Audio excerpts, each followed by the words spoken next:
तो ये कहानी होची कुलधारा जंगल राजस्थान। दी जन सांग नाइट रे रहिबा पई सेटिकी गले। टेंट फेंट बांधिकी सेठी नाइट रे रहिले।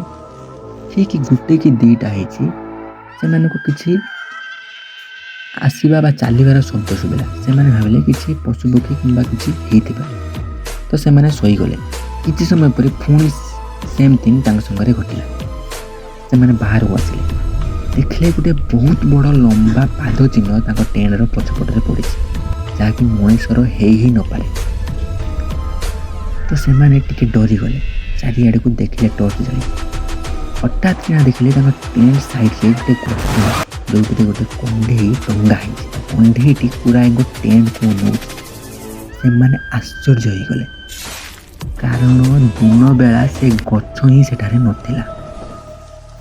ସେମାନେ ଆଶ୍ଚର୍ଯ୍ୟ ହେଇକି ଦୌଡ଼ିକି ପଳେଇଲେ ଆଉ ଯାଇକି ଗାଁ ଲୋକଙ୍କ ପାଖରେ ପହଞ୍ଚିଲେ। ଆଉ ଗାଁ ଲୋକ ଯାହା କହିଲେ ଆପଣମାନେ ଶୁଣିକି ଆଶ୍ଚର୍ଯ୍ୟ ହେଇଯିବେ। ଗାଁ ଲୋକମାନେ କହିଲେ ଏ ଜଙ୍ଗଲକୁ ଯିଏ ବି ଯାଏ ସେ ଆଉ ଫେରେ ନାହିଁ। ସେଠିକାର ନିଖୋଜ ରିପୋର୍ଟ ବି ପୋଲିସ ଷ୍ଟେସନରେ ଦର୍ଜ ଅଛି।